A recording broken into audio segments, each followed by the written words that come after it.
Kisah Nabi Yusuf alaihi salam. Menafsirkan mimpi raja, kemudian dibebaskan dari penjara. Kisah ini tertulis di dalam Al-Quran Surat Yusuf ayat 43-56. Pada suatu hari berkumpullah di istana Raja Mesir para pembesar, penasehat, dan para arif bijaksana yang sengaja diundang oleh raja untuk memberi takbir mimpi yang telah merungsingkan dan menakutkan hatinya. Ia bermimpi seakan-akan melihat 7 ekor sapi betina yang gemuk dimakan oleh 7 ekor sapi betina yang kurus. Di samping itu, ia melihat pula dalam mimpinya 7 tangkai gandum yang hijau dan 7 tangkai yang lain kering. Tidak seorang pun pembesar-pembesar yang didatangkan itu dapat memberi tafsiran takbir bagi mimpi raja. Bahkan sebahagian daripada mereka menganggapnya sebagai mimpi kosong yang tiada berarti dan menganjurkan kepada raja melupakan saja mimpi itu dan menghilangkannya dari pikiran. Kemudian, pemuda yang selamat dari penjara teringat kepada Nabi Yusuf setelah beberapa lamanya. Dia juga teringat pesan Nabi Yusuf kepadanya sewaktu ia akan dikeluarkan dari penjara, dan bahwa takbir yang diberikan oleh Nabi Yusuf bagi mimpinya adalah tepat, telah terjadi sebagaimana telah ditakdirkan. Ia lalu memberanikan diri menghampiri raja dan berkata, "Wahai paduka tuanku, aku akan memberitahukan kepadamu tentang orang yang pandai menakwilkan mimpi itu. Maka utuslah aku kepadanya." Raja kemudian mengutus pemuda itu kepada Nabi Yusuf di penjara, dan pemuda itu meminta kepada Nabi Yusuf agar mengartikan mimpi itu. Sebagaimana dijelaskan dalam Al-Quran Surat Yusuf ayat 46. Yusuf, wahai orang yang sangat dipercaya, terangkanlah kepada kami takwil mimpi tentang 7 ekor sapi betina yang gemuk, yang dimakan oleh 7 ekor sapi betina yang kurus, 7 tangkai gandum yang hijau, dan 7 tangkai lainnya yang kering, agar aku kembali kepada orang-orang itu, agar mereka mengetahui. Kemudian berucaplah Nabi Yusuf menguraikan takbirnya bagi mimpi raja dan menerangkan jalan keluar dari arti mimpi tersebut. Sebagaimana dijelaskan dalam Al-Quran Surat Yusuf ayat 47-49. Dia Yusuf berkata, Agar kamu bercocok tanam 7 tahun berturut-turut sebagaimana biasa. Kemudian apa yang kamu tuai, hendaklah kamu biarkan di tangkainya, kecuali sedikit untuk kamu makan. Kemudian setelah itu akan datang 7 tahun yang sangat sulit, yang menghabiskan apa yang kamu simpan untuk menghadapinya, kecuali sedikit dari bibit gandum yang kamu simpan. Setelah itu akan datang tahun di mana manusia diberi hujan dengan cukup, dan pada masa itu mereka memeras anggur. Setelah mendengarkan takbir Nabi Yusuf terhadap mimpi raja, maka pelayan itu bergegas ke istana untuk menyampaikan kepada raja tentang takwil mimpinya. Setelah raja mendengar dari pelayannya apa yang diceritakan oleh Nabi Yusuf tentang mimpinya, ia merasa bahwa takbir yang didengarkan itu sangat masuk akal dan dapat dipercayai bahwa apa yang telah diramalkan oleh Nabi Yusuf akan menjadi kenyataan.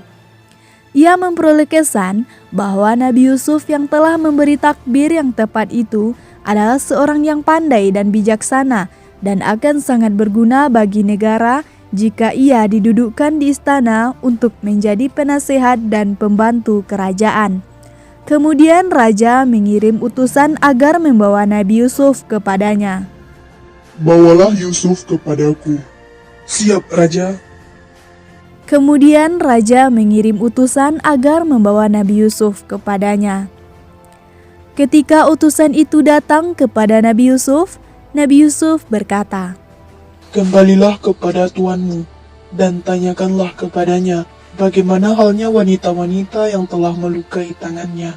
Sesungguhnya Tuhanku Maha mengetahui tipu daya mereka." Kemudian utusan itu segera kembali dan menyampaikan keinginan Nabi Yusuf kepada raja. Tuntutan Nabi Yusuf diterima oleh Raja Mesir Wahai pengawal, undanglah para wanita yang telah melukai tangannya dan juga istri Al-Aziz. Siap Raja, kami akan segera mengumpulkan mereka. Ketika para wanita itu telah berkumpul, kemudian raja berkata kepada mereka, Bagaimana keadaanmu ketika kamu menggoda Yusuf untuk menundukkan dirinya?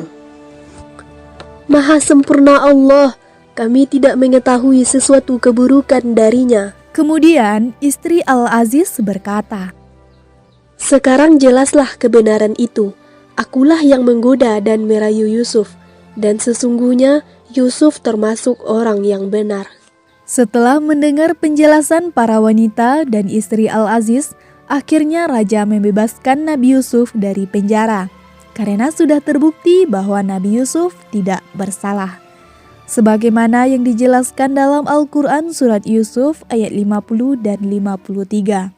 Yusuf berkata, yang demikian itu agar Al-Aziz mengetahui bahwa aku benar-benar tidak mengkhianatinya ketika dia tidak ada di rumah, dan bahwa Allah tidak meridhoi tipu daya orang-orang yang berkhianat. Dan aku tidak menyatakan diriku bebas dari kesalahan, karena sesungguhnya nafsu itu selalu mendorong kepada kejahatan, kecuali nafsu yang diberi rahmat oleh Tuhanku. Sesungguhnya Tuhanku Maha Pengampun, Maha Penyayang. Setelah Nabi Yusuf bebas dari penjara, raja hendak menjadikannya sebagai seorang yang penting di istana. Raja berkata, Bawalah Yusuf kepadaku, agar aku memilih dia sebagai orang yang rapat denganku. Pengawal berkata, Siap, Raja. Maka keesokan harinya, Nabi Yusuf datang kepada raja. Setelah bercakap-cakap cukup lama, raja mulai tertarik dengan ilmu dan kecerdasan yang dimiliki oleh Nabi Yusuf. Raja berkata, Sesungguhnya kamu mulai hari ini menjadi seorang yang berkedudukan tinggi di lingkungan kami dan dipercaya. Nabi Yusuf berkata, Wahai Raja, jadikanlah aku bendaharawan negeri Mesir, karena sesungguhnya aku adalah orang yang pandai menjaga dan berpengetahuan. Kemudian raja menyetujui keinginan Nabi Yusuf. Akhirnya Nabi Yusuf menjadi bendaharawan negara Mesir. Sebagaimana dijelaskan dalam Al-Quran surat Yusuf ayat 56.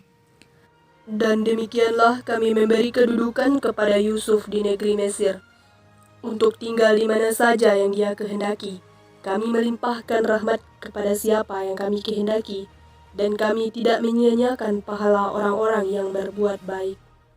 Demikianlah kisah Nabi Yusuf menafsirkan mimpi raja, kemudian bebas dari penjara, dan akhirnya diangkat menjadi bendaharawan Mesir. Hikmah yang dapat kita ambil dari kisah Nabi Yusuf yaitunya, pertama, ingatlah janji yang pernah kita ucapkan kepada orang lain. Jangan sekali-kali kita melupakan janji tersebut. Kedua, bersabarlah atas semua yang terjadi, karena sesungguhnya sesudah kesulitan ada kemudahan. Tiga, teruslah berbuat baik, karena Allah tidak menyia-nyiakan pahala orang-orang yang berbuat baik.